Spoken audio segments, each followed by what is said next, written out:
Hooray Todd episode is the first time in BoJack Horseman that Todd gets the real focus and attention he deserves. Though he's had big roles in his misadventures before this episode is the first to put a spotlight on not only his day-to-day life, but his tendencies to put others before himself. Todd generally avoids conflict and is a natural caregiver, and this episode highlights why these attributes can both be his biggest strength and most frustrating weakness. And through this particularly messy misadventure, Todd learns the value in living for himself when he needs to. Is the most giving man the world has ever known.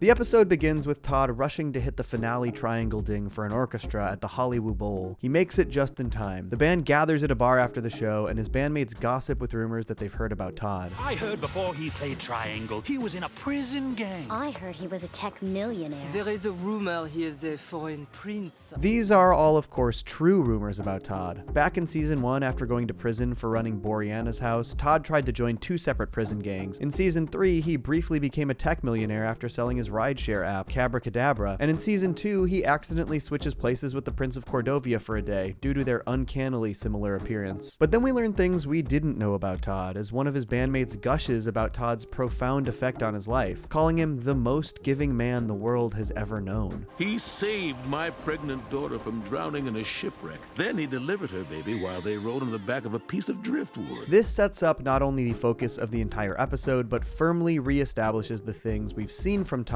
primarily in the background of the series up to this point, that he is incredibly giving and selfless, rarely thinking of himself. There are countless examples of Todd trying to help everyone else to his own detriment. As a teenager, Todd and Emily started dating each other. When Emily was ready to have sex, Todd was clearly uncomfortable, but reluctantly agreed because he wanted Emily to be happy in their relationship. I don't want to peer pressure you. No, I'm ready for sexual situations. After Todd appears to be launching into a successful career writing his new rock opera, he immediately signs Princess Carolyn's documents, locking her in as his agent without a second thought. He then brings her into his scheme, turning BoJack's house into a tourist trap called Boreanaz's house, and cuts her in on the profit, which of course sends him to prison. Mr. Boreanaz, I presume.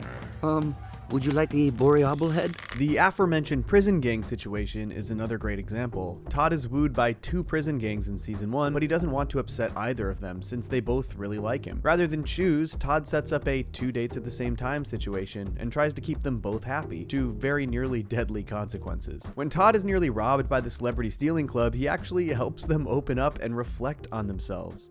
I took my mask off. Did you? Because I think you're still wearing a mask. Oh. The girls, of course, take advantage of this and knock Todd out when his guard is down. After BoJack fires Diane and is tasked to write his book himself, Todd readily jumps in to write part of the book for him. No questions asked, even after the terrible things BoJack had done to him that year. When Todd stumbles upon Becca, a chicken that escaped from a Chicken for Days truck, he goes far out of his way to protect her from harm, and then even goes on a daring heist to save her from an even scarier chicken farm. As I said, Todd is a natural caregiver, and there are countless examples where he prioritizes the safety and comfort of others over himself. And this would perfectly foreshadow the career he eventually lands in most naturally, initially becoming Ruthie's nanny, and then becoming the head of daycare at the Vim agency for all of their employees' children. Todd lives up to the title, the most giving man the world has ever seen, and his Lion bandmate wraps up his high praise by extending Todd the kind of love that Todd gives others. Sometimes, when that triangle part is coming up, I find myself hoping he won't show up. No man should be asked to give that much. And over the course of this day, Todd helps just about every person in his life.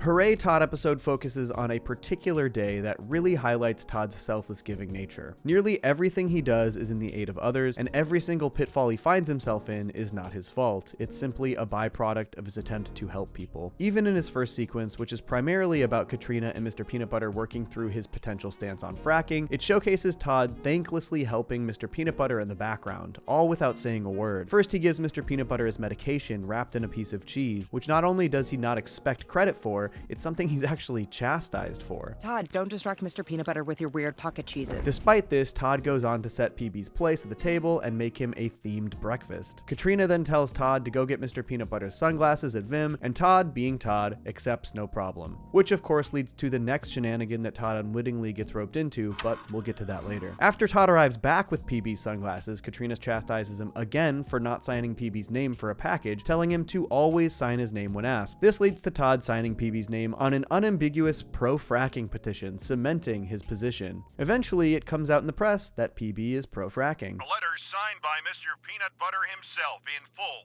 unambiguous support of fracking. This means two things. Katrina is furious, and Mr. Peanut Butter is very concerned that Diane is going to be mad at him. He tasks Todd with distracting Diane from seeing any of the news that day so she doesn't find out about it. Todd goes to Diane's office and distracts her. That's some good dancing, but I've got work to do, and you've been dancing for 55 minutes! Before leaving, Todd actually gives Diane some great advice about writing meaningful stories, to hide the important info in some hot gossip, just like he hides Mr. Peanut Butter's medicine in the cheese. He then uses this to trick Diane into testing Hollyhock and BoJack's DNA to see if it's a match, saying it belongs to Channing Tatum and a Cordovian refugee. Later in the day, Todd ends up at Channing Tatum's house as Diane confronts him about the matching DNA. Pretending to be Channing, Todd helps reaffirm to Diane that her integrity makes her great at what she does. You ask me, movie star Channing Tatum, I'd say you're exactly the kind of journalist we need in this world.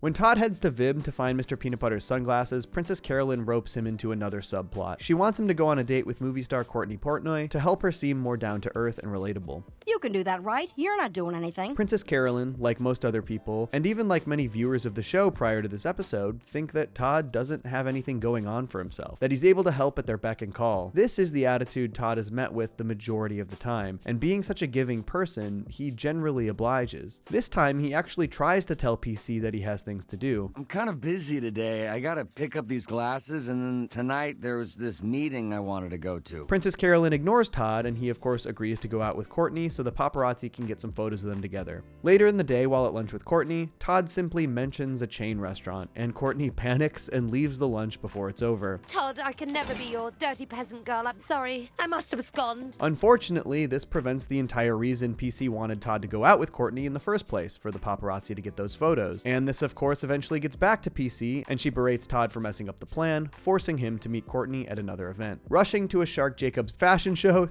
Todd accidentally enters through the model entrance, sparking a massive new fashion trend, but failing to be seen with Courtney again. Now Todd has to make up for this blunder, and what was supposed to be a simple lunch with Courtney has turned into 3 different engagements over the course of one day. And speaking of engagements, Todd finally meets with Courtney again that night for drinks, and Todd attempts to open up to her, but she mostly ignores him, before telling the press something shocking. We shan't be breaking up.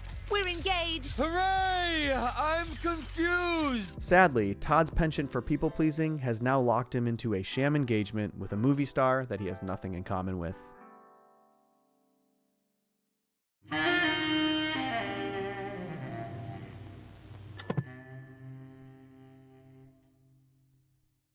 In the middle of the day, Todd is chloroformed by a teenage horse named Hollyhock, who asks him to help her find BoJack to determine if he might be her father. Todd, once again, decides to help this girl that he doesn't even know, despite how insane his schedule is. Hollyhock wants to determine if her DNA matches BoJack's, and Todd just starts doing this for her. No questions asked, even though Hollyhock is fully capable of doing it herself. Now go get that DNA tested. After flubbing the first attempt because he only got BoJack's DNA, not Hollyhock's, Todd goes back to get Hollyhock's DNA and finds she hasn't cleaned BoJack's house like she promised she would. Rather than urging her to do it, Todd cleans the entire thing himself, and of course, gets no credit for it. The one thing Todd had to do all day that he didn't do himself was test Hollyhock's DNA, instead tricking Diane into testing it by telling her it's Channing Tatum and his illegitimate child's. When he finally gets the answer that the DNA matches, he goes to find Hollyhock, trekking to BoJack's, and then finding her at Channing Tatum's house. Through attempting to reveal her DNA connection to BoJack, Todd puts everyone else's well-being first. He considers that BoJack isn't ready for a serious relationship like this, and that maybe Hollyhock would be better off not being sucked into BoJack's life. So he lies to her. I got the results, and It's not a match. Hollyhock, of course, discovers that Todd was lying and eventually goes back to find BoJack. Todd thought he was doing the right thing for everyone here, and from a certain perspective, looking at how Hollyhock's time in Los Angeles ends later in the season, he may have been right. Everyone's looking at you, but nobody sees you?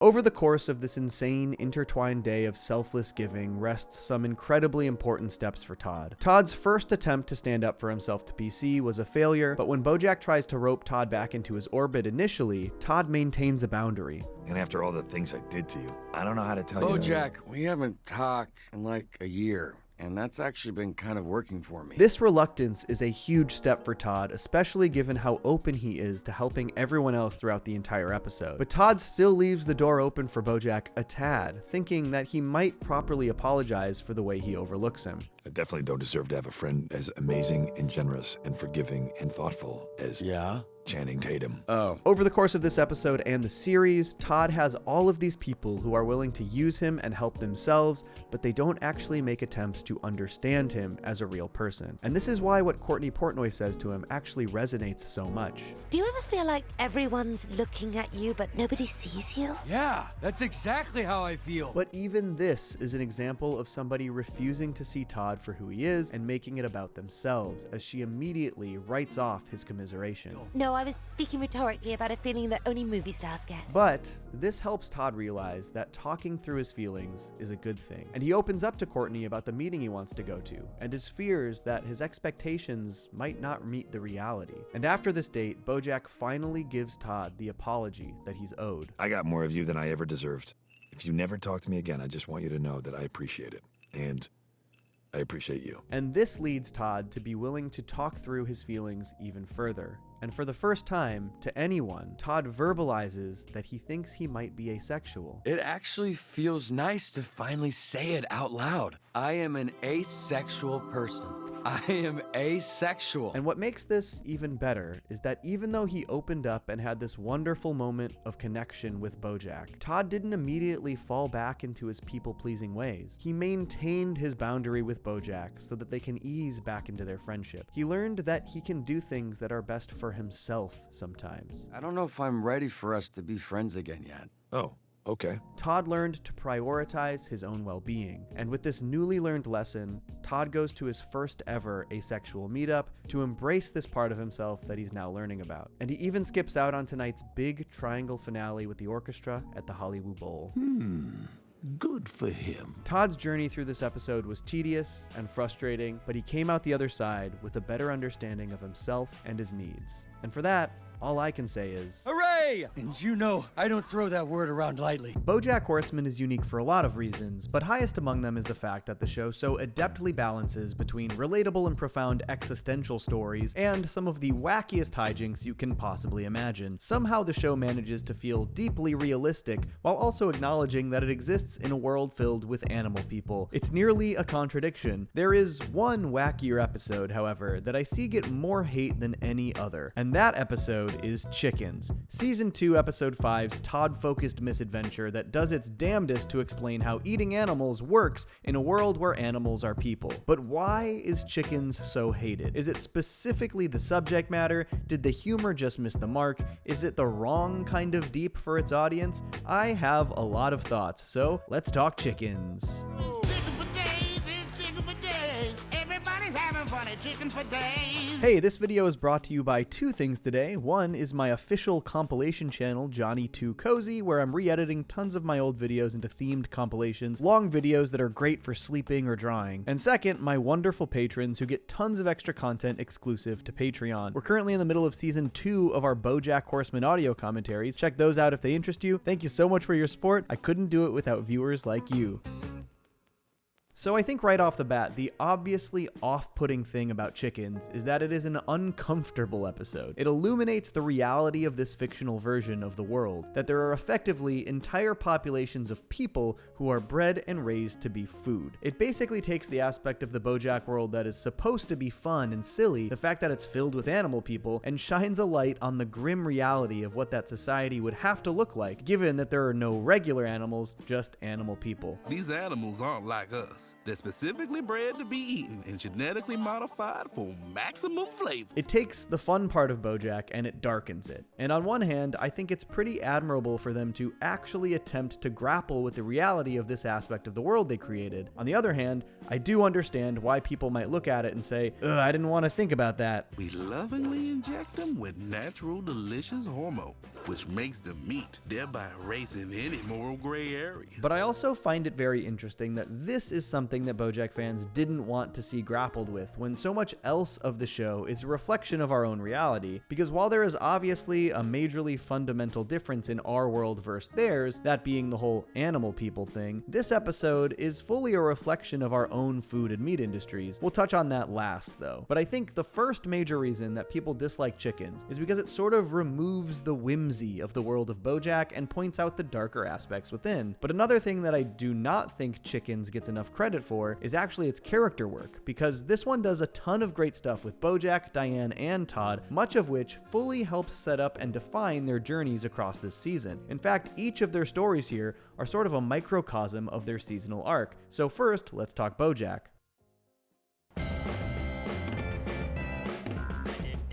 While BoJack is the B story in this episode, he does still sort of encompass everything that happens. For one, his own neglect is the inciting incident. He's literally watching videos while he drives, which causes the major multi-car pileup, which causes Becca to escape the Chicken for Days truck in the first place. So despite not being the focus, the episode is happening because of BoJack's neglectful actions. But BoJack's personal journey in this episode is all about his own desperately sought out validation from Kelsey, who simply does not like BoJack on a personal level, despite having chosen him for the role in her film. But Kelsey's icy demeanor effectively triggers BoJack because of the way his own parents treated him as a child. He desperately seeks her validation because he also never got any sort of validation from his mother, who also treated him with a distant, icy demeanor. Because then I could prove to myself that my parents were wrong to never support me, because I now earn the admiration of a surrogate authority figure, thus proving I have intrinsic worth. But maybe even more importantly, every single thing BoJack does in this episode is for his own validation,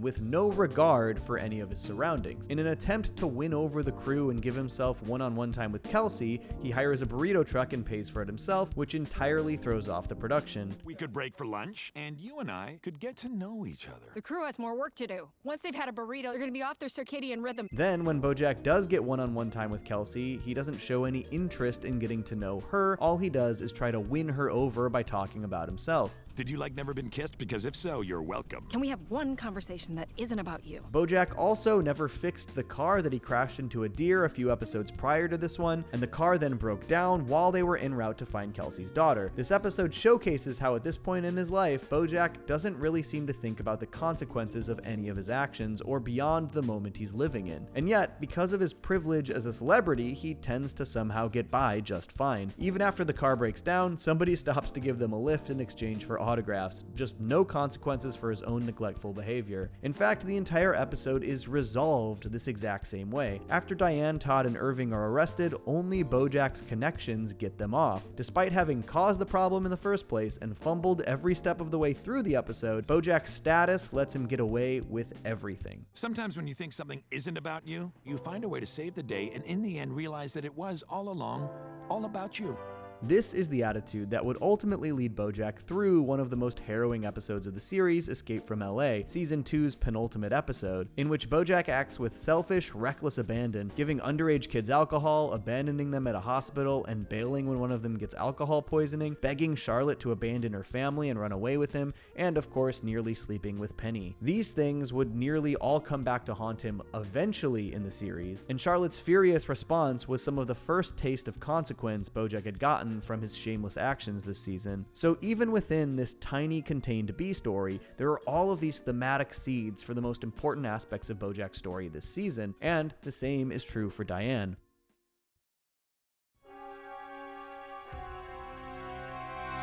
In this episode, Diane is tasked with watching Kelsey's daughter, Irving, who sort of acts as a nostalgic mirror for Diane. Irving is a teenager with all of these big plans and goals. She's going to go to Brown, she's going to become the youngest Supreme Court justice ever, she's going to change the world. All of the same kinds of plans Diane made as a young overachiever. What happened? Oh, you didn't hear?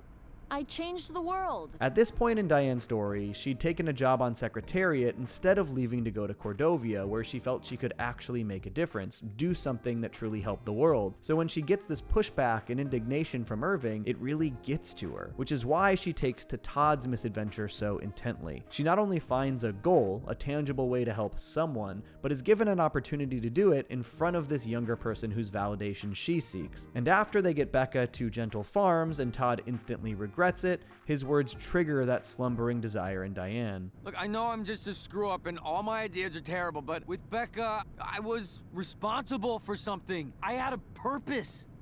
And while this particular misadventure actually ends with them getting arrested and not really helping any of the chickens they'd freed, you can see through the remainder of the season that Diane seeks out experiences that help her feel as though she has exactly that, purpose. She goes on a publicity crusade against TV star Hank Hippopopoulos, trying to out his predatory behavior despite her actions negatively affecting her own and Mr. Peanut Butter's careers. She is dead set on trying to solve something, trying to use her life and time for a greater good, even at the expense of those around her. After this fails miserably, she does go to war-torn Cordovia to follow Sebastian St. Clair and help him in his humanitarian efforts, only to discover that it's all a bit of a dog and pony show. Despite quote-unquote helping and having a greater purpose through his efforts, Diane feels empty because these efforts are largely empty. And eventually, Diane bails and posts up at BoJack's house, going through probably the longest and deepest existential crisis of her life, all because she failed to find that sort of purpose that she hoped would give her a reason to keep going. Even this episode about chickens showcases these well-crafted character journeys, even if they're in these small doses.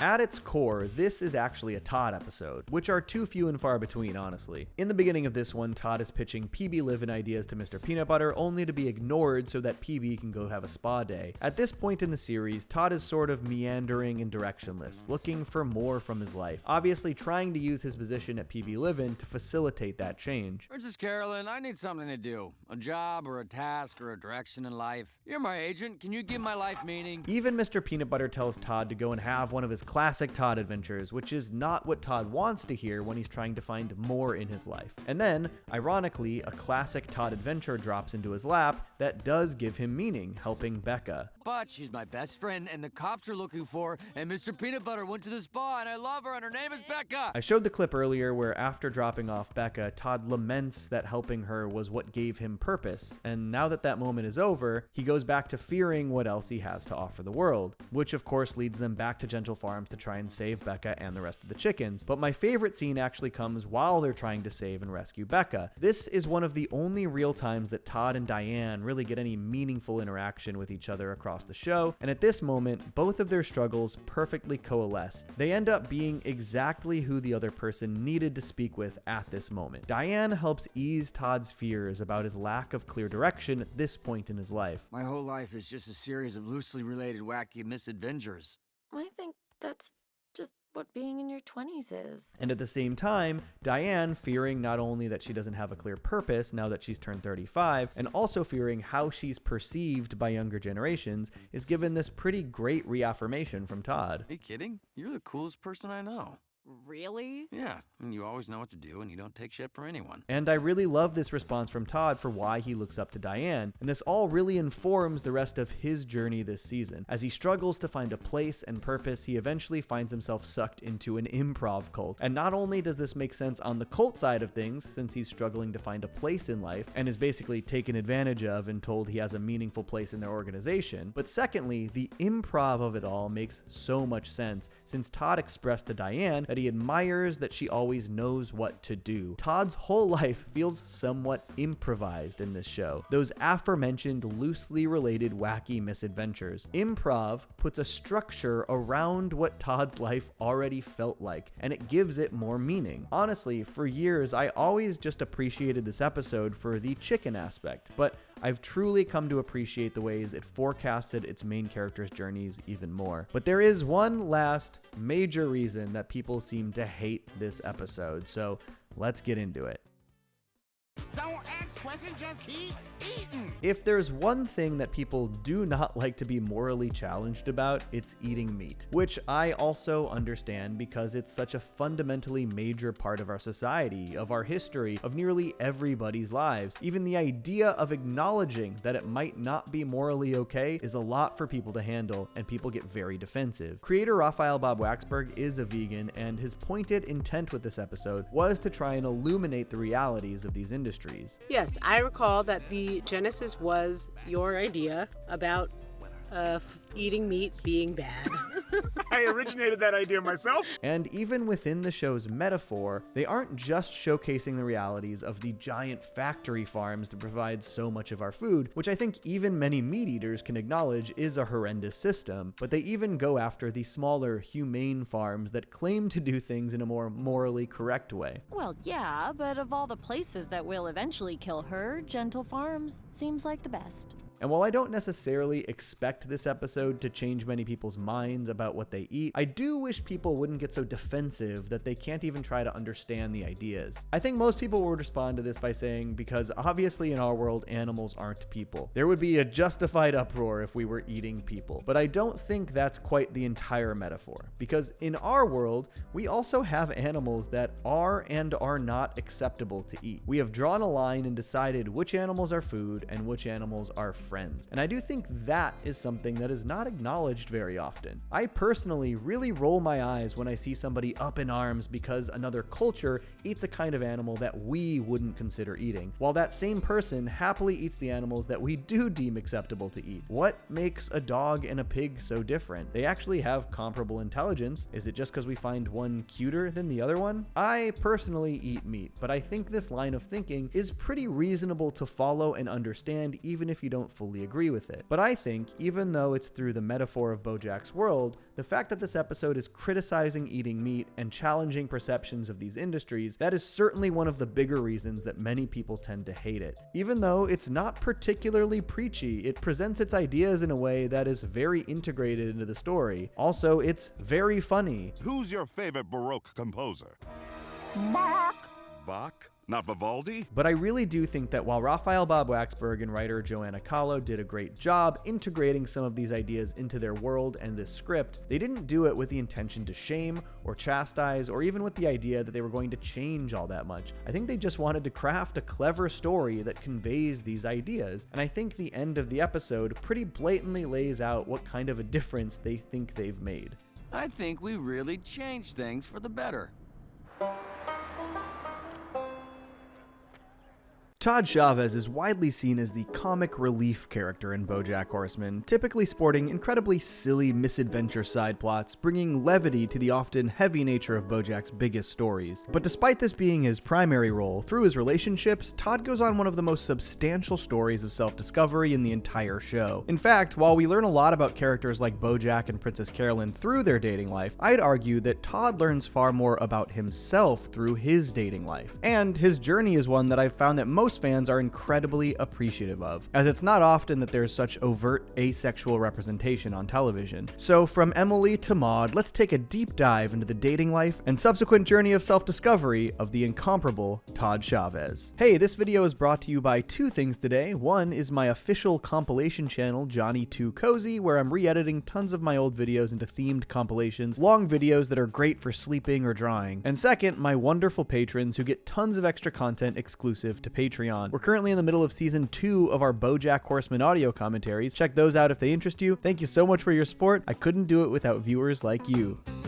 BoJack Horseman didn't really start to explore Todd's dating life or his sexual identity until season 3, but there were aspects of his story in the first couple of seasons that give a lot of context for how it would later be explored. While mostly played as a gag, Todd was shown in BoJack Hates the Troops to be dabbling in long-distance online dating. Could you guys keep it down? Okay, I'm kind of on a date right now. This is the second episode of the entire show and was actually the first ever written, so it's of course possible, or even probable, that Raphael Bob Waxberg didn't have Todd's asexual angle angle in mind when writing this first script, but this does actually fit neatly into where that part of Todd's story would go. These long-distance video chat dates basically give Todd an outlet for romantic and flirtatious connection without any of the sexual pressures that might come with physical contact. Ultimately, Ayako was trying to scam Todd, so obviously this never led anywhere, but even this early quote-unquote date gave us insight into Todd. There isn't much more in terms of Todd's dating life before season 3, but there are moments that I think hint at Todd's subconscious trying to grapple with his own struggles to understand himself, like when he pseudo-befriended the Celebrity Stealing Club.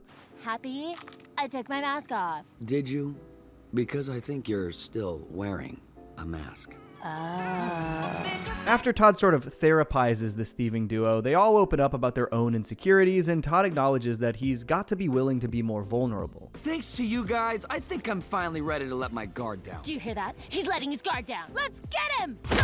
So obviously, these are all examples of pretty silly gags, but I do think they are also examples of Todd opening himself up to other people, only for them to then take advantage of him, which I think further illustrates why it was such a difficult journey for Todd to find himself and be vulnerable. And the times where Todd does brush up against romantic love in other stories showcase how much he struggles with it himself. Todd, what is love?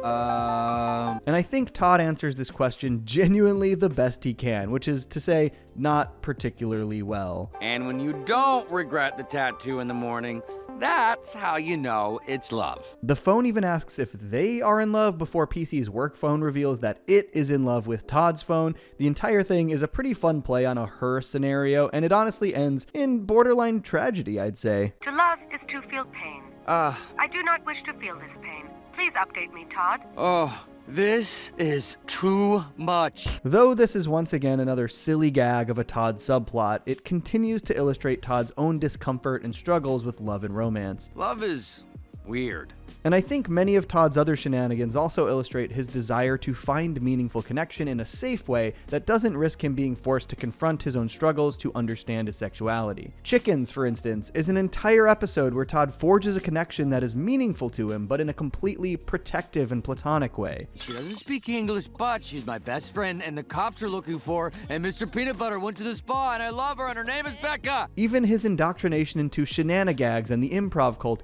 is a pretty great example of Todd's attempts to form more tight-knit friendships and find meaning within other people or groups. And while these are definitely things that also relate to Todd's attempts to find larger meaning in non-romantic ways, I think the fact that Todd has struggled to be able to put any energy into a romantic life puts more emphasis and importance on finding these other connections, at least for Todd specifically. You could even argue that Todd's entire friendship with BoJack, as unhealthy as it was, falls in the same category. He relied on BoJack for a place to live, obviously, but BoJack relies on Todd for companionship, though he struggled to admit it. But season 3 then properly introduces us to Todd's first real love, and one of the most important people in his entire life. Todd Chavez? Todd's first real romantic relationship started in high school with his good friend Emily. The pair were seemingly friends for many years before dating, and they trick-or-treated together in 2005 when they were about 14 years old. They TP'd BoJack's house when PC wouldn't give them candy. A couple years later, when they were 16, Emily started expressing interest in Todd romantically, and she made it pretty obvious that she's into him. Man, I love flash mobs. And I love you. Ubisoft's Assassin's Creed. It's a new video game. And I think Todd's obliviousness here goes a long way to show that sex and dating was the last thing on his mind. In fact, when Emily asks him who he likes, he doesn't have anyone in mind. And I think the way he eventually answers the question is pretty telling. You have to like someone. If I have to, I guess, Kimber? Ugh, everyone likes Kimber. He only chose somebody because he felt that he had to because of the pressure from Emily. And it seems like he basically chose the person other people like because he didn't have a real opinion of his own. Later that year, the pair end up in a 7 minutes in heaven scenario at a party, and though Todd is clearly still struggling with the idea of physical affection, he definitely trusts Emily to try and explore it for the first time. Emily? What? I've never kissed anyone before. That's okay. Maybe we can try with each other. After this, the pair start dating, and a few months into their relationship, Emily broaches the subject of sex with Todd. This is definitely a difficult spot for Todd because he clearly likes Emily, he wants to make her happy, but he definitely also wasn't ready. I mean, we don't have to if you don't want to. I don't want to peer pressure you. No, I'm ready for sexual situations. Emily's dad ends up coming home before they try anything, and Todd has to escape out the window, and presumably this is the last real time they tried to have have sex. I think this is a really interesting and important moment in Todd's life. On one hand, you could say it's fortunate that Emily's dad came home and he didn't have to go through with something he was so unsure about. On the other hand, if Todd had at least tried with Emily here, somebody he cared about and trusted, he might have had a better understanding sooner that he's asexual. Not too long after this event, Todd became obsessed with the video game Decapathon and Emily broke up with him. The pair wouldn't see each other again until 2015 when Todd and BoJack go for drinks at the Hotel Kangaroo Roosevelt. I haven't seen you since high school. You look great. I love the hat. Thanks. And it's pretty immediately clear, even after all these years, how much chemistry these two still have and how well they complement each other. Emily recounts an awful experience on a rideshare and then loves Todd's suggestion for a women's rideshare app with all women drivers. There's this cute little moment where Emily puts her hand on Todd and sort of checks him out, with Todd looking sort of embarrassed. To me, it reads as a combination of Todd's discomfort and genuine feeling of flattery. Emily even immediately writes up plans to create and launch the app service and pretty quickly probes Todd about his dating life. Do you think your girlfriend would get jealous if we started this project together, or... Oh God, this is so embarrassing for you, but I actually don't have a girlfriend. Obviously, Todd being oblivious to certain things is part of his comedic charm, but I also think it's pretty telling that he fully needs this to be totally spelled out for him. Actually, I was kind of hoping you weren't seeing anybody. I'm also not seeing anybody, for what it's worth. Oh! And it doesn't help that BoJack then gets a hotel room and tries to overtly suggest Todd take Emily there. I think this whole circumstance is a pretty great showcase of how difficult this must have been for Todd to navigate. He and Emily clearly have chemistry, he likes her, BoJack picks up on this and tries to help him, Emily is into it, but because of those expectations, Todd has no idea how to react. In this case, his coping mechanism is alcohol. They do a great job showing how social norms make it even tougher for Todd to figure out what it is he wants, and how avoiding it for so long has actually made it more awkward and difficult. And speaking of awkward and difficult... You want to hide in sheets and pretend we're ghosts? No, Todd, I don't want to pretend like we're ghosts. I want to go in the hotel room and fool around.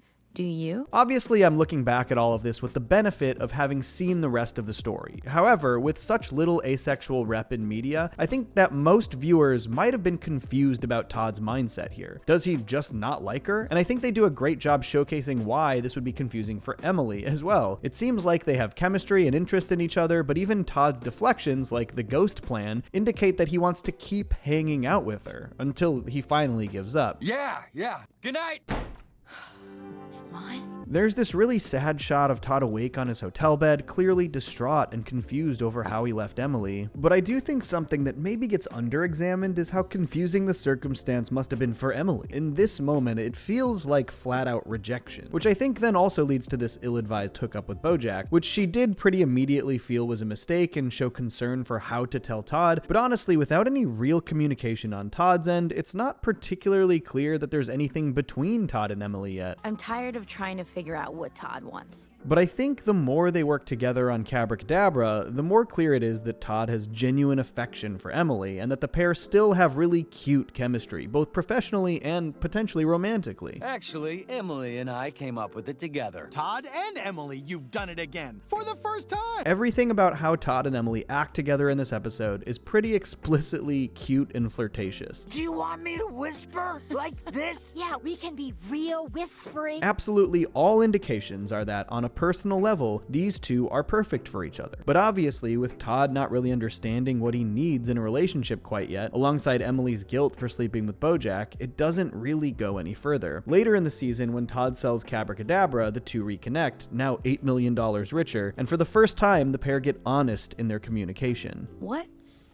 your deal? I feel like you like me, but you don't like me, but you like me, and I don't know what that is. Are you gay? This is a really big moment for Todd. He has such genuine and real chemistry with and trust in Emily, and she is the first person he's able to openly verbalize any of these things he's been grappling with inside. I don't think I am, but I don't think I'm straight either.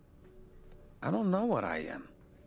I think I might be nothing. And that is what makes this not just one of Todd's most important relationships, but most important friendships. He was presented with a picture-perfect girlfriend on paper, someone he knew, trusted, and was into, and then also the reality that because of the sexual identity he was learning more about, they're not compatible in a very important way. But the pair have to continually grapple with that aforementioned chemistry and their struggles to figure out what their relationship can even be. Todd still wants to spend all of his time with Emily as though she's his girlfriend. girlfriend. But Emily is clear about her needs, and then she is also the first person to use the term asexual in regards to Todd, which he is very taken aback by. But sometimes labels can be helpful. Wow, well, I would label this conversation rough. This will they, won't they actually continues across nearly the entire series, and we will be revisiting Emily later, but at this point in his love life, Emily was the gateway into figuring out his own needs. I'm just really not into labels right now. Maybe after some soul searching, I'll be ready to really know what I am. And interestingly enough, the next relationship in Todd's life that really helps him continue down his path of self-discovery wasn't a real relationship at all.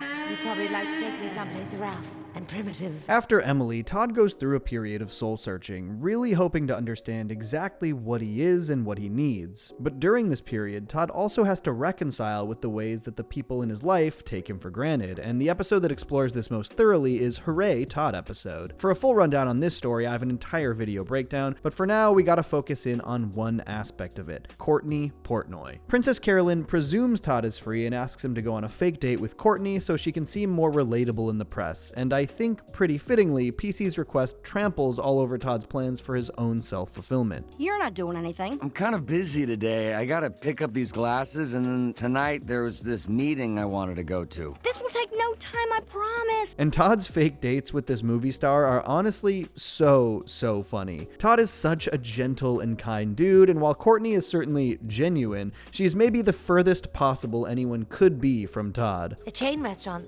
Oh god, no, I'll be mugged. I can't do this.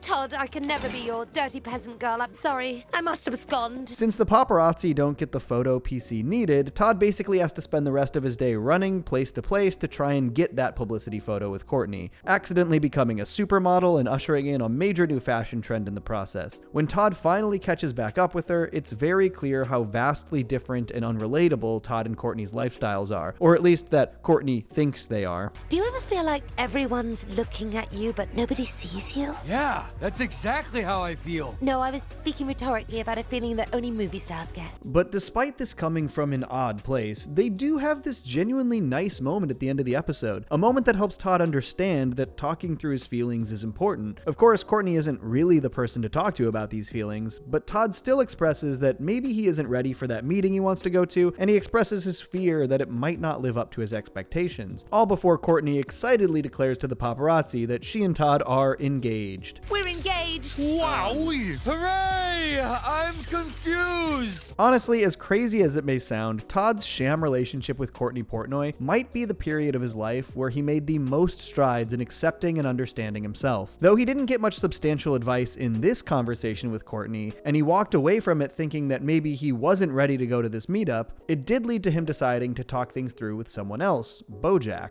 This came about a year after Todd had last seen BoJack, at a point where he was still pretty upset with him and not ready to be a close friend, but BoJack knew him well enough that Todd was comfortable opening up about the things that had been weighing on him, and he even manages to label himself, something he was scared of doing previously. It actually feels nice to finally say it out loud. I am an asexual person.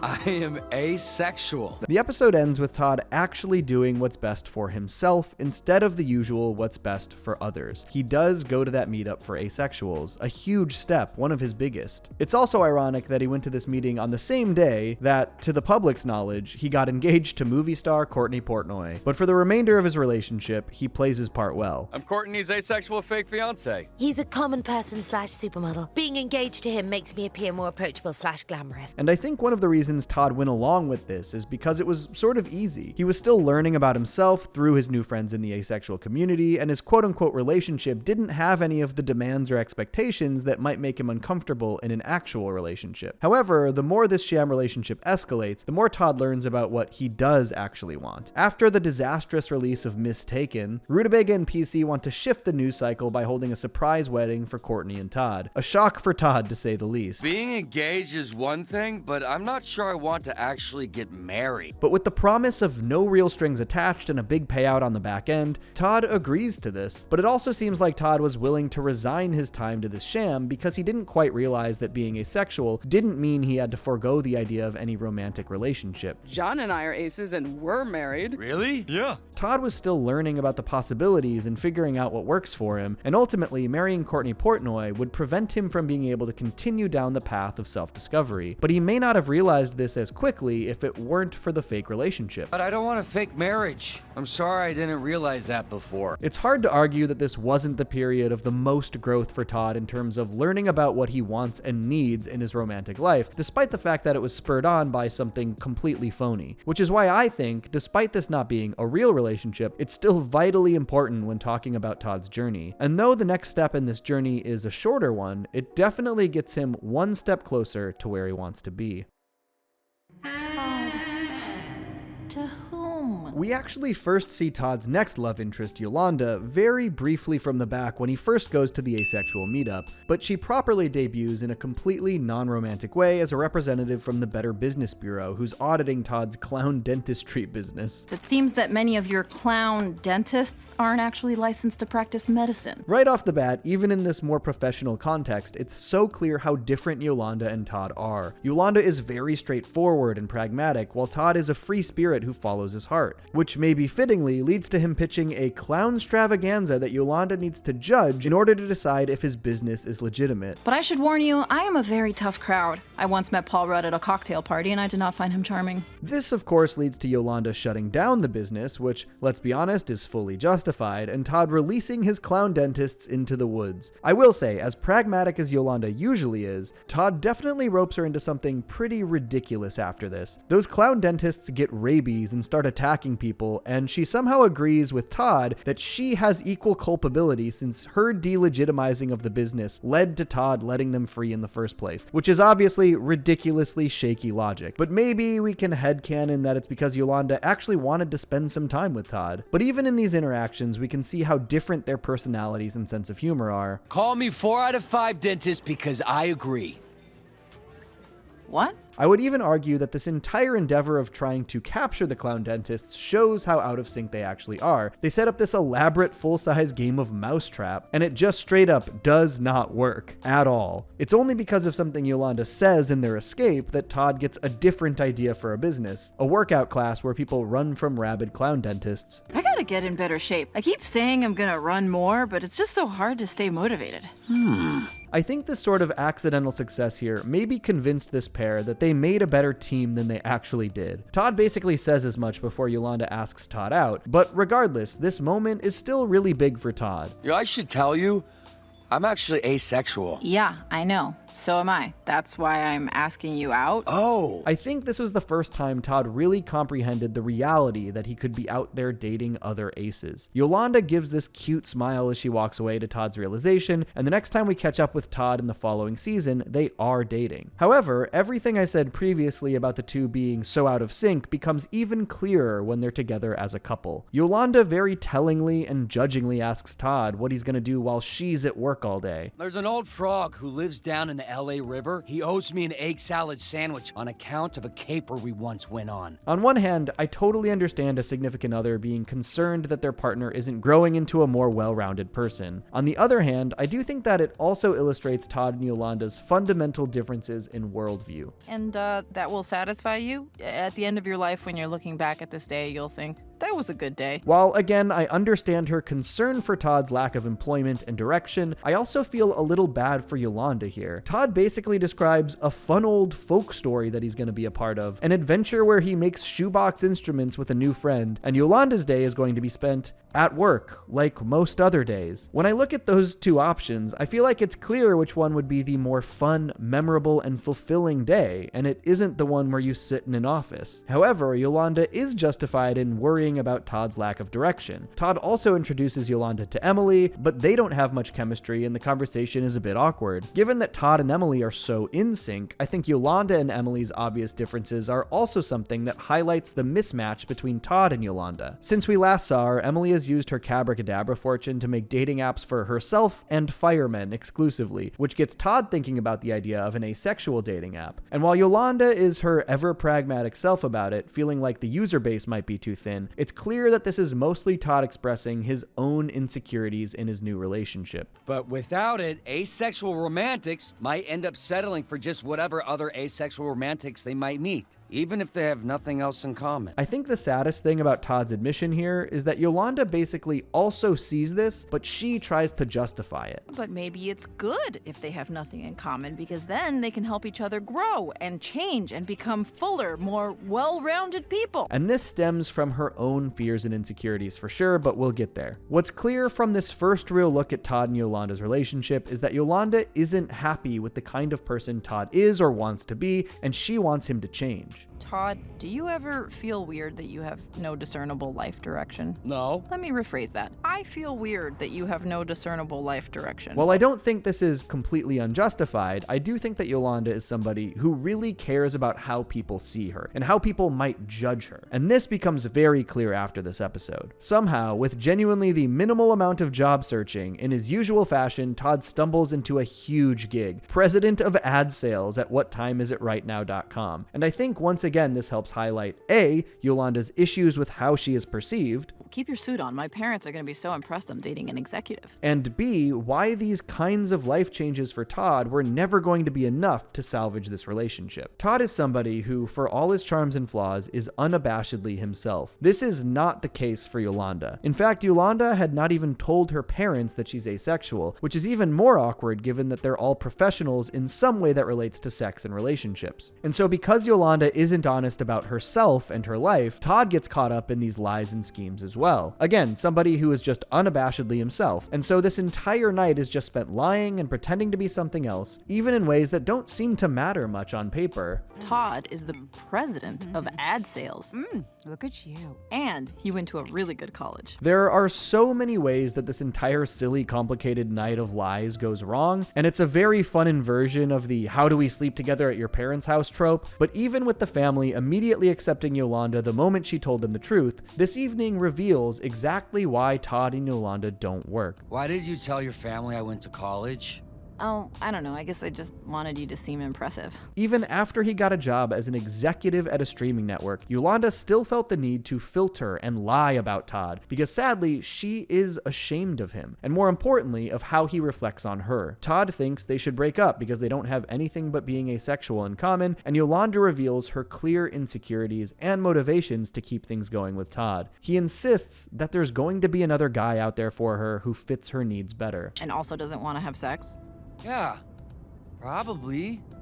But what if there isn't? And honestly, as much of a mismatch as these two are, and as frustrating as it was to see Yolanda be continually ashamed of Todd, I think they do a great job illustrating both of these characters' struggles here. To stay with somebody you know you're wrong for because you're afraid there's nobody else out there for you, that is tragic, and I think ultimately Yolanda is very sympathetic. The pair end things super amicably, and Todd walks away with relationship experience that will ultimately help him find the right person, but not before he maybe takes one big step backwards for a moment.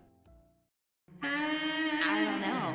What would it be like? After Todd's less than ideal match with Yolanda, he once again has a short stint entertaining the possibility of dating Emily, despite that one big issue. But Emily is having basically the same exact problems as Todd, struggling to relate to her fireman. The sex is great, but the emotional connection just is not there. It was the same with me and Yolanda. No emotional connection, but the no sex was amazing. This is an understandable backtrack for Todd and Emily as well. They had such clear and incredible chemistry, they've maintained their friendship, and there's really only one thing standing in their way. You were the best boyfriend I ever had. If only there was a version of you that I could have sex with, I'd be all set. Emily also just remains an incredible friend to Todd. She goes out of her way to try and help him by actually making the asexual dating app he suggested earlier in the season. But in classic Todd fashion, rather than just use the app, he tries to do something nice for her based on her desires. But you know, in Todd fashion, so that means building a sex robot for her. This is obviously very silly, but also weirdly sweet of Todd. He's genuinely going out of his way to try and meet Emily's needs. Maybe I figured if you had some other way to satisfy yourself sexually, then you could spend more time with Me. Honestly, this scene is so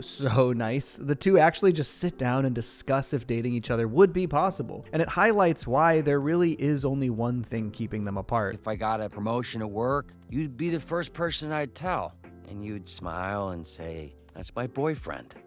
Well, that could be cool. But Emily is still clear about her needs. She tells Todd that she learned that some aces do have sex, and she broaches the subject. But it clearly does not work for Todd. Todd and Emily just cannot work. But sitting down and talking about whether or not their needs can be fulfilled was a smart and mature decision. And frankly, a better attempt than just dating somebody that they have nothing in common with. Ultimately, Todd learned that if he's going to date someone, he has to have a connection with them like he does with Emily. And they have to be okay with his asexual nature. And this honest realization makes way for the person Todd would actually end up with.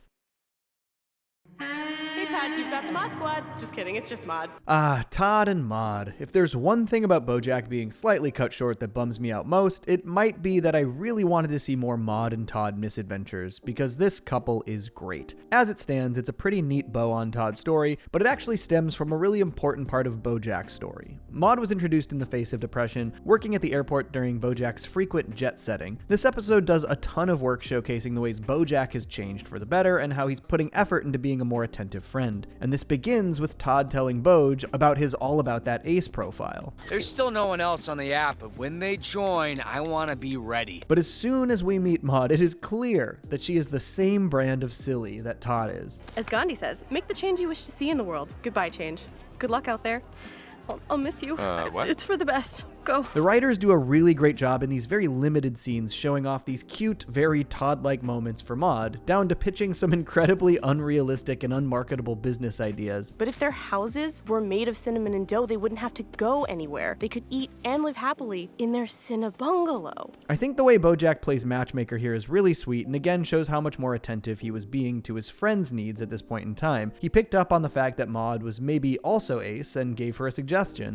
I don't want to presume anything, but there's an app you might be interested in. An app? Todd did specifically say that there was nobody else on the app before this, so I see this as BoJack being pretty specific and deliberate in his matchmaking for Todd. And at the end of the episode, Todd and Maud match, and the next time we see them, they actually are dating. And while, again, I would have loved to see more of their build-up to the relationship, I think the last set of episodes really illustrate that Todd has found the right person. Don't be a sucker, Todd. Eat the marshmallow. Who knows what the world's gonna be like in 15 minutes? That's all I needed to hear. Thanks, Maud. This is somebody he has obvious chemistry with, has plenty in common with, and they have the same needs sexually. But not only that, where characters like Yolanda sort of challenged Todd to change and grow in a sort of judgy way, Maud helps Todd reach his new goals. Maud still challenges Todd to grow, but does so in a helpful and supportive way, like when she gently suggests getting his own apartment and finding someone else to live with. Or a girlfriend?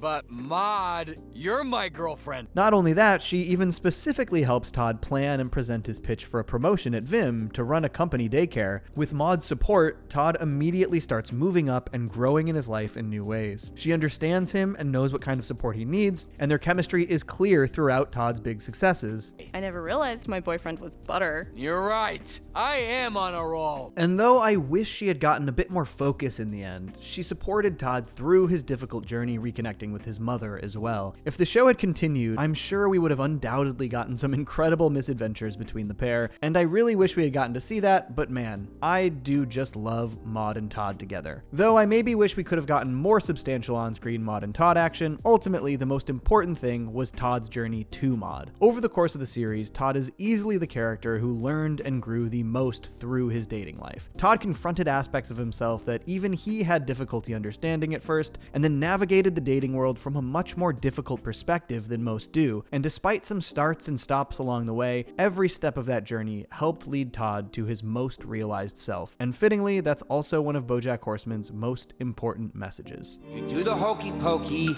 and you turn yourself around. Todd was born on April 15th, 1991 in Los Angeles, California to his mother Helen and his biological father, who we actually never meet in the series. As a toddler, Todd would sing and bang on his butt like bongo drums during bath time. But in 1995, when Todd was around 4 years old, his mother Helen married Todd Chavez, who adopted Todd. Both Todd and Helen took Jorge's last name. Though Jorge adopted Todd, he was pretty tough on him throughout his childhood, leading to a fractured relationship between the two of them. Todd did not believe that Jorge liked him, though Jorge felt that he was just preparing Todd for the difficulties that would face him in the world. Is the news that you're marrying her, inserting yourself into our family, and ruining my life? Because I already heard that news like 25 years ago. On October 31st, 2004, a 13-year-old Todd, his friend Emily, and a few other kids tried to trick-or-treat at BoJack Horseman's house. They were turned away by Princess Carolyn, who told them they were too young for the party and too old to be trick-or-treating. Todd, Emily, and their friends then TP'd BoJack's house. In 2007, at age 16, Todd was still friends with Emily, who had a pretty significant crush on Todd and wasn't particularly careful about hiding it, though she claimed she wasn't allowed to like anyone because her dad edits The Sopranos. The show about the guy in the mob? That's what my dad does. Whoa! Todd and Emily hung out a lot and even participated in flash mobs together.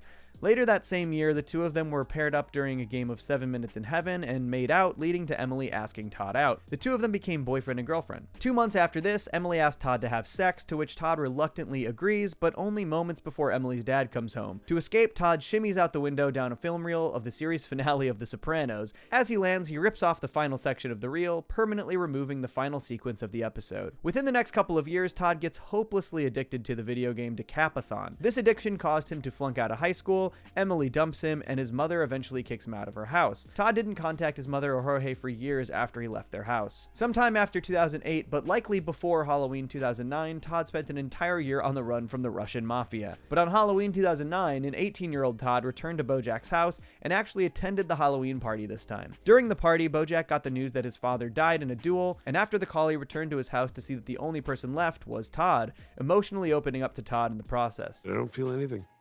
What's wrong with me? Nothing's wrong. Just sometimes parties are over. Todd offers to stay with BoJack for a bit, and BoJack tells him to stay as long as he wants, which Todd would make good on. The following morning, Todd made BoJack hash browns, which he promptly threw up in the pool. Todd continued to live with BoJack after this, and while living there, he got into all kinds of hijinks. In 2012, Todd bought a cheap toxic waste dump and proclaimed he would use the land to build a Disneyland. In 2014, Todd got involved with a drug cartel and was forced to throw a quinceañera for the cartel's leader's teenage daughter. Later that year, he was involved romantically with a foreign scammer who tried to drain his already empty bank account. This was also when Todd finished drawing up the blueprints for his Disneyland. Todd was with BoJack when he reconnected with Sarah Lynn at IKEA and witnessed their problematic hookup firsthand, nearly getting pulled in himself. But Todd's biggest accomplishment of 2014 was writing his rock opera, Newtopia Rising, Book 1, The Search for a New Utopia. With BoJack's help, Todd authored and orchestrated the entire rock opera and was even given the opportunity to perform it in front of famed rock opera producer Virgil Van Cleef, who loved the performance. He told Todd all it needed was a third-act showstopper. He asks Todd to write the final song and perform it in front of financiers to prepare for a premiere the following month. Princess Carolyn subsequently signs Todd as a client. Unfortunately, BoJack orchestrated an elaborate scheme to prevent Todd from achieving his own success and leaving him. After learning about his addiction to Decapathon, BoJack hires character actress Margot Martindale to trick Todd into buying the newly released Decapathon 7. Todd quickly becomes re-addicted and subsequently blows his performance in front of the financiers. Shortly after this, BoJack goes out of town, leaving Todd alone at his house. After BoJack's house is misattributed as David Boreanaz's house on a Hollywood Star tour, Todd starts to showcase the house like a museum as Boreanaz's house, which actually sees massive success. Unfortunately, after Princess Carolyn launders the money through illegal channels, Todd lands in prison for running the illegal operation. Todd's stint in prison was also eventful. He's actually courted by 2 gangs at once, the Latin Kings and the Aryans, and is torn between joining each one. Instead, he decides to try and join both in an attempt to spend equal time with both of them, which, as you might expect, went poorly. A standoff at the Supermax has turned into a full-on race war. Before he was dealt the true fallout of this decision, a helicopter crashed into the prison, leading to a full prison break and getting Todd out of jail. After his escape from prison, Todd unwittingly lands an acting gig as the mascot of Guten Bourbon. The position was meant for BoJack, but he left the set. Todd immediately became a complete diva, but still kept the role after PC gives him a "get your shit together" speech. You are Todd, goddamn. What's your last name? Chavez. Your last name is Chavez? Shortly after this, Todd joins BoJack and Diane on a trip to Malibu so that BoJack can see Herb Kazaz, but Todd stays with the car, trying to turn it around in Herb's driveway. Todd is then nearly robbed by the Celebrity Stealing Club, but manages to bond with the two of them, and they spend a lot of the afternoon hanging out and venting about their lives, but in the end they still end up knocking out Todd and escaping. Not long after these events, Todd learns about BoJack's rock opera sabotage, and because of this, he refuses to help BoJack try and sabotage Diane and Mr. Peanut Butter's wedding, even after Mr. Peanut Butter confides in Todd that he felt some doubts about the marriage. I don't know if I'm ready to get married again. Mr. Peanut Butter then makes Todd the executive vice president of West Coast operations at his company, PB Livin'. BoJack is soon cast in a film by Quentin Tarantino about how Mr. Peanut Butter heisted the Hollywood D from the Hollywood Hills, and Todd spends a lot of time on set. He actually makes a huge impression on Quentin and starts having significant creative input into the project.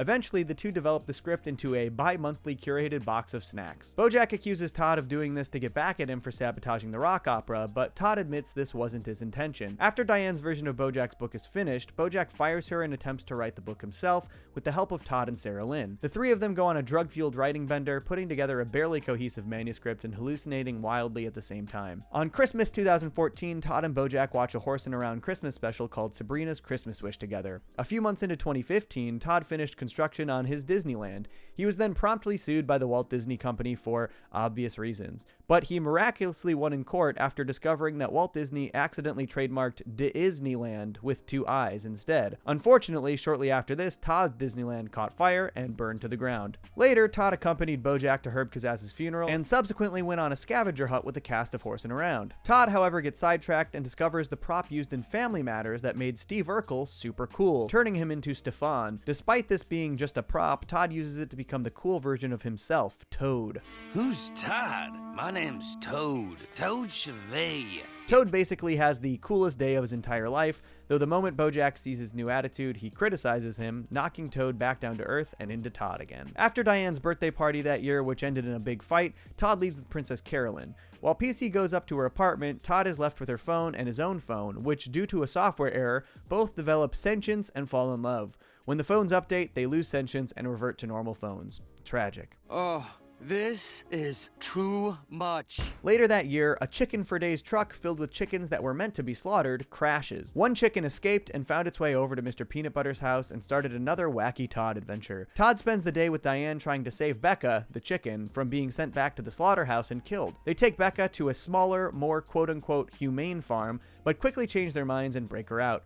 They're arrested by the police for their crimes, but BoJack's fame gets them out of the jam. Shortly after this, PB Livin' goes bankrupt because of Todd and Mr. Peanut Butter's ill-advised business schemes, forcing PB back to work and Todd back into the world. And very quickly, Todd got himself into one of his most ridiculous hijinks yet, switching places with Prince Gustav of war-torn Cordovia. While running the country, Todd gives away Prince Gustav's fortune and causes an economic collapse. After returning to his real life, Todd takes an assistant position on J.D. Salinger's Hollywood Stars and Celebrities. What do they know? Do they know things? Let's find out. He has a rivalry with fellow assistant Mia McKibben in winning J.D. Salinger's favor, which he obviously loses. Shortly after this, Todd finds himself engulfed in the world of improv comedy, joining an improv team at Shenanagags, where he actually does quite well for himself. Oh shit, Todd's in a cult. He invites BoJack to his next improv show, but BoJack doesn't show up. Todd's success in improv earns him an invite to the comedy cruise liner The Giggle Ship by the owner of Shenanagags, Copernicus. Before he leaves for the cruise liner, Todd has a particularly sad conversation with BoJack about their friendship.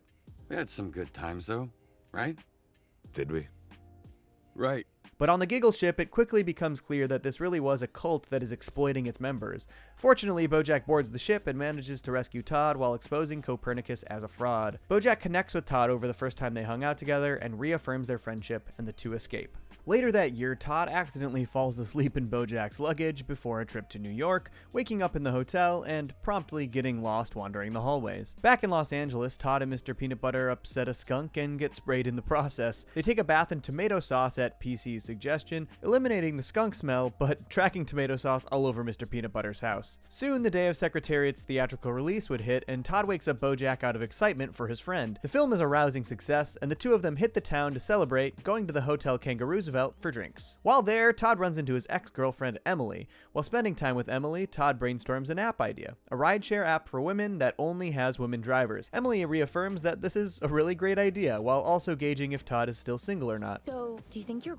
girlfriend would get jealous if we started this project together, or... Oh god, this is so embarrassing for you, but I actually don't have a girlfriend. Todd and Emily start to go back to a hotel room, but Todd becomes incredibly uncomfortable after Emily propositions him, and he decides to call it a night, leaving Emily confused. But Todd and Emily continue their friendship even after this and actually start the business idea that Todd had at the hotel. Cabracadabra launches with its office space inside BoJack's house. Todd and Emily's friendship continues to blossom in this time, and the two of them stay up late late talking and laughing with each other most evenings, despite something seeming to bother Emily the entire time they're at BoJack's. Eventually, Emily becomes so uncomfortable that she tells Todd he should run the company without her. Emily hints that the reason she's leaving has to do with BoJack and leaves. Todd lets Emily keep her shares of the company. After Cabracadabra's success, Todd decides it's time to expand the customer base to include men, even though this contradicts the entire point of the app. After this is a success, they notice that the drivers are starting to feel uncomfortable because the men are rating them based on looks, so they obliviously decide to start hiring new, more attractive drivers. They bring in the orca dancers from Whale World to drive the cabs. This moves us into 2016. Todd's company is a huge success, and they're moving into a new office building. While hanging with Mr. Peanut Butter, who has been hired to present the Oscar nominees, PB goes on a wild goose chase to get his phone back and loses the envelope with all of the selected nominees in the process. This leads to Todd and Mr. Peanut Butter creating a completely new list of Oscar nominees from scratch. This then leads to many false nominees being listed, including BoJack Horseman. BoJack Horseman for Secretariat.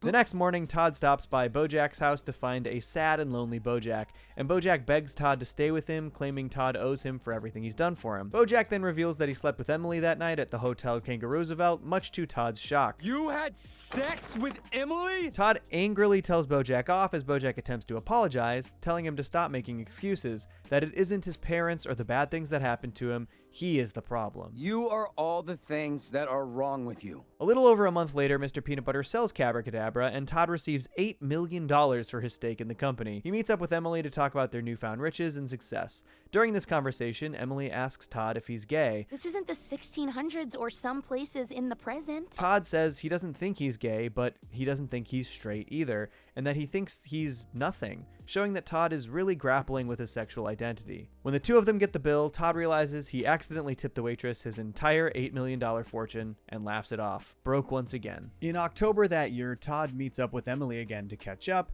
and Emily refers to Todd as asexual, to which Todd feels deeply uncomfortable. But I want a boyfriend who isn't asexual. Whoa, why did you call me that? Todd also expresses that if he still had his money, he would have built a drone throne, a drone that he can sit on while flying through the sky. Sometime after this, Todd joins a massive orchestra in Los Angeles as their new triangle player. He also saved a lion from drowning in a shipwreck, delivered her baby, and circumcised it as they rode to safety on a helicopter ladder. In 2017, Todd receives a gift from Emily, his drone throne. Unfortunately, he immediately drops the remote, trapping him on the drone with a giant bag of kettle corn. After flying across California on the drone, Todd accidentally falls into the middle of Mr. Peanut Butter and Woodchuck Kudchuck Berkowitz's ski race for the governorship of California, accidentally winning the race in the process and becoming the governor. In his victory speech, Todd immediately resigns from office, forcing a special election. You'd like to resign? Yeah, I'm just really not into labels right now. Shortly after this incident, Todd has one of the craziest days of his life, all while still working as a member of the orchestra. Todd is helping Mr. Peanut Butter while he runs for governor, secretly giving him his pills and a piece of cheese and making breakfast. Todd then refuses to sign Mr. Peanut Butter's name when a package arrives, preventing PB from getting his fracking research. Princess Carolyn then asks Todd to go on a date with movie star Courtney Portnoy, to which Todd reluctantly agrees. After this, Katrina tells Todd to always sign Mr. Peanut Butter's name because of the fracking research debacle, and he then signs a pro-fracking letter for Mr. Peanut Butter, making PB a pro-fracking candidate. Right after this, Todd is chloroformed by a young horse named Hollyhock, who is searching for BoJack Horseman, who she thinks is her biological father. People always said I looked like BoJack Horseman. That's a terrible thing to say to a baby. They talk about BoJack, and then she chloroforms him again, bringing him to BoJack's house. Todd pretends Hollyhock is BoJack's new maid, and also gets some of BoJack's DNA to see if he and Hollyhock are related. BoJack is not pleased with Hollyhock's services as a maid, so Todd proceeds to clean BoJack's entire house himself. Soon the news that Mr. Peanut Butter is pro-fracking breaks, and so Todd is forced to prevent Diane from hearing this news with distractions. In the process, he lies to Diane about a story involving Channing Tatum and an illegitimate daughter, trying to prevent her from learning about BoJack's situation, but getting her to test the DNA for him. Todd goes to meet Courtney Portnoy at a Shark Jacobs fashion show, accidentally stumbling onto the runway and creating a massive new fashion trend in the process. PC gets angry that Todd never gets a photo with Courtney, as it was all for publicity. It turns out BoJack and Hollyhock's DNA match, but Diane thinks it's Channing Tatum, so she goes to his house. Todd initially tells Hollyhock the DNA is not a match, and then pretends to be Channing Tatum and talks to Diane through Channing Tatum's door. Hollyhock figures out that she is related to BoJack and leaves. Todd then meets with Courtney and finally gets a photo, and she tells the press that they're engaged, which confuses Todd. Next, Todd tells BoJack that Hollyhock is his daughter. BoJack takes this time to tell Todd that he appreciates him, and Todd opens up to BoJack about being asexual, verbalizing it for the very first time. This is a big moment for Todd, but he also isn't ready to be friends with BoJack again, and he leaves instead of staying with BoJack, learning that he needs to do things for himself. Well, if you ever need a place to crash, that couch. I'm gonna go. Oh, right now? Then, instead of going to play the triangle with the orchestra that night, he actually goes to an asexual meetup, finally doing something for him. Good for him. Wow. That's an insane day. After a mass shooting, the film studio in charge of Courtney Portnoy's new film, Mistaken, brainstorms how to combat the bad press. Todd suggests creating the right pumped-up kicks to outrun the bullets. After this debacle, Todd and Courtney meet with Princess Carolyn, and Courtney rehires Rutabaga Rabinowitz, who suggests that Todd and Courtney get married immediately. Todd is uncomfortable with this, but agrees to a sham wedding with a big payout after a few years. Todd talks to the folks in his asexual meetup group about the marriage, and they explain to him that many aces can have romance without sex being involved, which surprises and enlightens Todd. Todd then decides to end the sham marriage arrangement. I can't marry Courtney. What? Oh! During a brief dinner for Mr. Peanut Butter, his house collapses underground due to the fracking in his yard.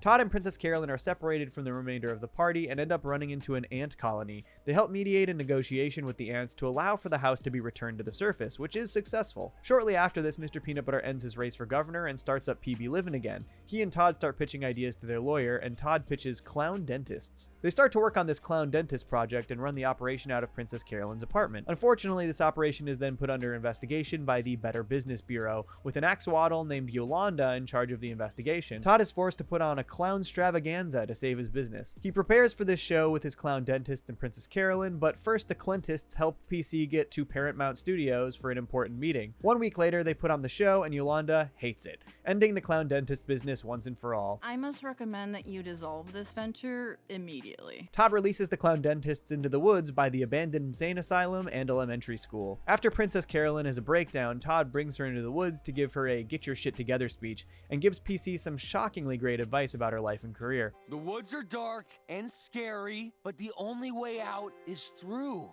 Unfortunately, they're quickly assaulted by the clown dentists and have to escape the woods. The clown dentists now have rabies from raccoons, and Todd calls Yolanda to help him solve the problem. They fail and also have to run away to escape the rabid clown dentists, which leads to Todd's brand new exercise business idea. Run for your life, escape the rabid clown dentists. Yolanda deems the business better, and then asks Todd on a date, revealing that she too is asexual. In 2018, Todd is now dating Yolanda, who seems to take issue with his lack of direction in employment. What are you gonna do while I'm at work all day? While out to dinner with Emily and her new boyfriend, Todd thinks of an idea for an asexual dating app, which causes some friction in his relationship with Yolanda. But without it, asexual romantics might end up settling for just whatever other asexual romantics they might meet, even if they have nothing else in common. Todd asks BoJack to help him find a job, and he sets him up with an interview for a janitor position at whattimeitrightnow.com, the website and streaming service that is producing BoJack's new TV series, Filbert. During the interview, it is quickly clear how overqualified Todd is for the job, given his ridiculous employment history. Todd is given the job of president of ad sales for the entire company, giving him access to a massive office and assistant. Soon after this, Todd goes with Yolanda to visit her family, who she has yet to tell that she's asexual. Unfortunately, they are a very sexual family, so keeping this a secret is tough.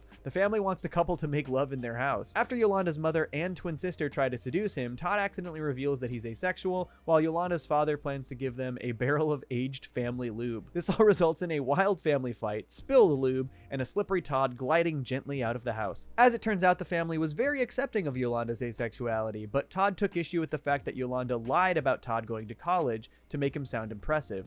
Realizing the only thing they have in common is asexuality, the two of them break up. The only thing we have in common is that we're asexual. Later, Mr. Peanut Butter asks Todd how to be tough, so he takes him to the roughest bar in Hollywood. Mr. Peanut Butter's attempts to rough up some paparazzi actually ends up helping them. No more clicking. You fixed my TMJ, which means no more wearing a night guard to bed. Now in charge of Filbert because of his position at whattimeitrightnow.com, Todd has to come down hard on Princess Carolyn about the budget of the series. Later, an accident leaves BoJack injured on set, of which Todd informs PC. Eventually, Todd and Princess Carolyn get in a huge ongoing fight surrounding a piece of string cheese that Todd says was his, which prevents him from signing a contract allowing her an office on the set of Filbert. The two go to a mediator to solve the dilemma. PC ends up lying about eating the string cheese to avoid further conflict, but also claims she should be allowed to eat it, sending the argument to arbitration. The two continue to argue and set boundaries at PC's apartment where they're both living. Eventually, the two work it out, and when Todd reaches for his pen to sign the agreement, he finds his string cheese. On Hollywood 2018, Todd goes back to BoJack's Halloween party and blocks in Diane's car with his company car. He then lets Diane take the car for a ride. Shortly after this, Todd is visited by Emily at work, and they bond over their recent breakups. Emily reveals that she created the dating app that Todd suggested, an asexual dating app called All About That Ace. She also tells him that he was the best boyfriend she ever had, and that she's sad that they can't have sex. Todd asks Diane for advice about Emily, which gives him one of his most insane ideas ever. He creates a sex robot named Henry Fondle to present to Emily, which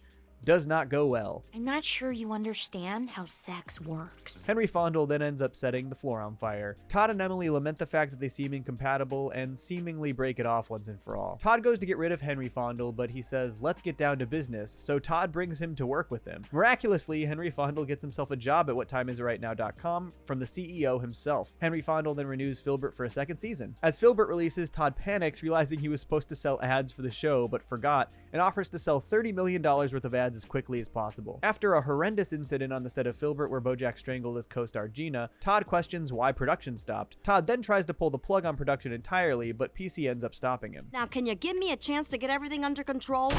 Yes, yes, yes. After Henry Fondle is fired for sexual harassment, Todd takes him out to a field and kills him, disabling the robot forever. He quickly takes off his work suit and returns to his normal clothes. In 2019, Todd begins to help Princess Carolyn take care of her adopted daughter, who at first had not been named. He causes some major confusion around Hollywood by calling her Untitled Princess Carolyn Project, leading to the creation of Birthday Dad. Later, Todd plans a surprise wedding for Mr. Peanut Butter and his fiancée Pickles, but right before they surprise the couple breaks up. Todd helps Princess Carolyn track down Ruthie as they try to hide from PB and Pickles, making Princess Carolyn realize that Todd is really good with kids. She then hires Todd to be her nanny. Somehow, Todd hires 12 assistants to help him with his normal Todd duties while he nannies for Ruthie. Soon after this, Todd's stepfather, Jorge, comes to visit him and tells him that his mother is in the hospital and needs a kidney transplant. Unfortunately, Todd sold one of his kidneys to buy sock puppets. The two go to get his kidney back, only to discover that it's been purchased by the White Whale Corporation and is now in Chicago. Todd then knocks out Jorge and Weekend at Bernie's his body on a plane and to Chicago so that they can retrieve the kidney. Todd fails to get into the White Whale building with Diane's keycard, but then Jorge pretends to be a custodian and gets them into the warehouse. The two have a discussion and argument about whether or not Todd wants him and his mother in his life. Todd laments that his mother hasn't bothered to call him in 10 years. I want to know that you're okay. Then why haven't you called in 10 years? You don't think I wanted to? Soon, a security guard thinks that Jorge is attacking Todd and tries to stop him, but Todd explains that they're stealing a kidney and he actually just lets them go.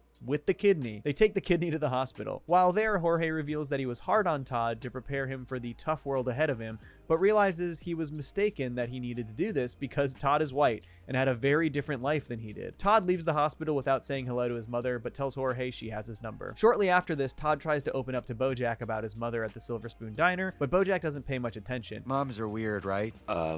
Yeah, moms are weird. He also tells BoJack about his asexual dating app. Shortly after this, Todd is very close to calling his mother when he gets a match on All About That Ace, a bunny named Maud. The two of them start dating sometime after this. In May 2020, Todd goes with Princess Carolyn and Ruthie to watch the student performance of BoJack's first ever Wesleyan drama class. While on campus, Todd stumbles into a social experiment where some students put a marshmallow in front of Ruthie and tell him if she doesn't eat it, she'll get a bigger reward. Todd then calls his girlfriend Maud, who tells him to eat the marshmallow. Todd does, and starts to panic about the ramifications of this action, so he then recruits a chemistry student to help create a new marshmallow. When Todd brings that marshmallow back, the students call him out and tell him that they know he ate the marshmallow. When Todd reveals his chemistry concocted marshmallow, a man bursts into the room, claiming his name is Willie Wesleyan and that Todd has won the school. Very Willy Wonka. This is revealed to be a man taking part in an LSD case study next door. After the performance, Todd finds BoJack having a panic attack outside the theater. BoJack reveals details of an incident that took place in New Mexico in 2015 and that reporters are asking questions about it, though Diane thinks that they must be searching for something bigger. BoJack, Diane, PC, and Todd all start to brainstorm all of the bad things BoJack has ever done to figure out what the story is about. After BoJack has a bit of a meltdown, Todd tells him that he maybe hasn't changed and that he's acting like the old BoJack. He then leaves to put Ruthie to bed. I need to go put Ruthie to bed. Call me when new BoJack's back.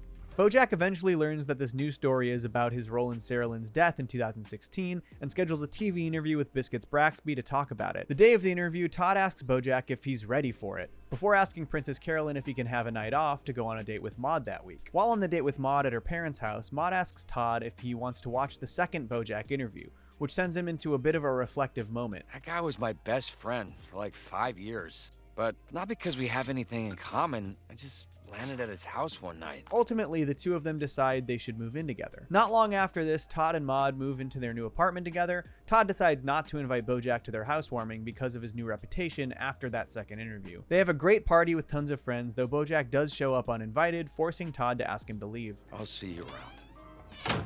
During the party, Jorge calls Todd to tell him that he and his mother will not be attending. Not long after this, Todd and Maud go to have dinner with Jorge and Todd's mother, Helen, but Helen refuses to come down to eat with them. Jorge says that Helen feels embarrassed that Todd donated his kidney to her. Todd concocts an insane plan so that his mother can pay him back, hiring character actress Margot Martindale to kidnap Todd, who agrees because she feels guilty about helping get him re-addicted to Decapathon back in 2014. Helen comes to save Todd from Margot, but has a panic attack where Todd reveals it was all a classic Todd shenanigan. Helen has to go back to the hospital for her anxiety attack, but the pair of them then make up, and Helen finally apologizes to Todd. I'm so sorry. Shortly after this, BoJack is sent to prison for breaking and entering into his old house, and he's sentenced to 14 months. Near the end of his prison term in 2021, BoJack is released from prison for a day to attend Princess Carolyn's wedding. While at the wedding, Todd pulls BoJack aside because he looks overwhelmed and brings him down to the beach to watch fireworks and talk. The pair of them discuss a lot of things. BoJack expresses his fears that he'll relapse after prison, and Todd talks about his new relationship with his mother. Todd relates BoJack's struggles to the hokey pokey. You do the hokey pokey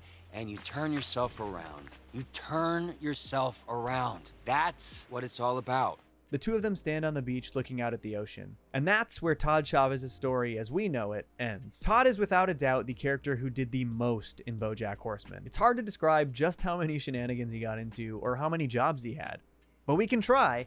He wrote a rock opera, was senior vice president of West Coast operations at PB Livin', interned on Hollywood Stars and Celebrities. What do they know? Do they know things? Let's find out. Inducted into an improv cult, owned a successful rideshare app, made $8 million, gave it away, played triangle for an orchestra, briefly became governor of California, started a company of clown dentistry, became president of ad sales at whattimeisitritnow.com. You don't have to list everything. All right, Todd, but damn, man, you've accomplished a lot, and you did it all without losing sight of yourself. In fact, through it, you actually found yourself and became a more confident person who knows what's important to him. Todd might not be the deepest character in BoJack Horseman, but he's definitely one of the best people. And for that, we celebrate him.